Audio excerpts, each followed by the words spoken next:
उत्तर प्रदेश की गाजीपुर लोकसभा सीट पर भाजपा प्रत्याशी पारसनाथ राय के समर्थन में रविवार को प्रदेश के मुख्यमंत्री डॉक्टर मोहन यादव ने जनसभा की। उन्होंने भाजपा के समर्थन में वोट करने की अपील करते हुए कांग्रेस और विपक्षी गठबंधन पर जमकर निशाना साधा। मुख्यमंत्री ने कहा कि गंगा वालों को यमुना जी बुला रही हैं, आपका वोट मथुरा के श्री कृष्ण के लिए होना चाहिए। मैं आपको निमंत्रण देता हूं कि मोदी जी की सरकार बनाओ और अगली बार मटकी मथुरा में फोड़ेंगे।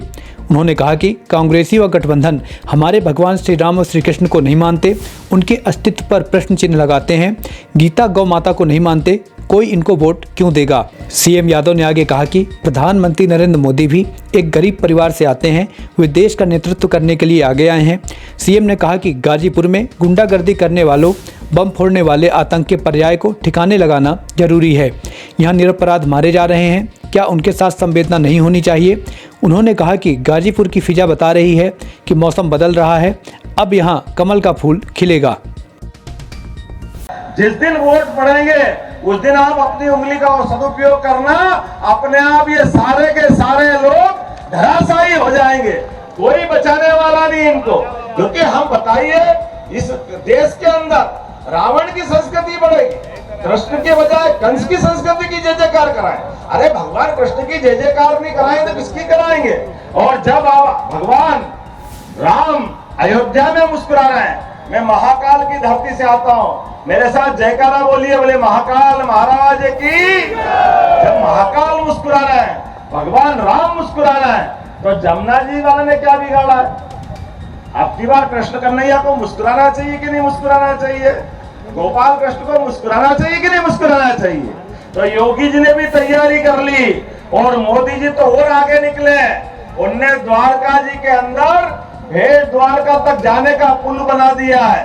और भगवान कृष्ण को नमन करते हुए इस उम्र में भी मोदी जी ने भगवान की डूबी हुई भेद द्वारका में जाकर के मोर पंख चढ़ाए थे।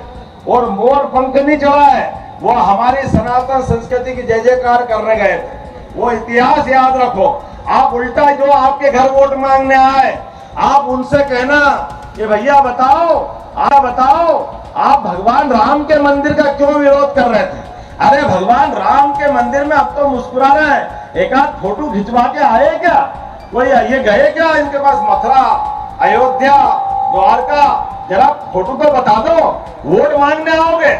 लेकिन इतने बड़े समाज की आस्था के साथ खिलवाड़ करोगे, ये बर्दाश्त नहीं है। मुझे इस बात की प्रसन्नता है, यशस्वी नरेंद्र मोदी जी ने नई शिक्षा नीति लाकर के 2020 में पूरे देश के सामने, अरे ये लॉर्ड मेकाले की शिक्षा नीति थी 1832 वाली, जिसमें हमारे सभी देवी देवताओं के सारे प्रसंग गायब कर दिए थे।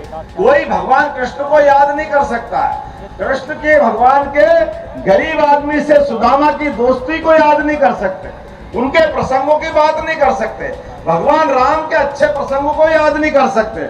मुझे इस बात की प्रसन्नता है, 2020 की शिक्षा नीति लागू करके हमने नई पीढ़ी को भी, वर्तमान में तो ये हमारे देवस्थान आनंद में डूबेंगे, लेकिन भविष्य में भी इनकी जय जयकार करने के लिए इनके बीच के अच्छे प्रसंगों को हमने शिक्षा नीति का हिस्सा बनाया है।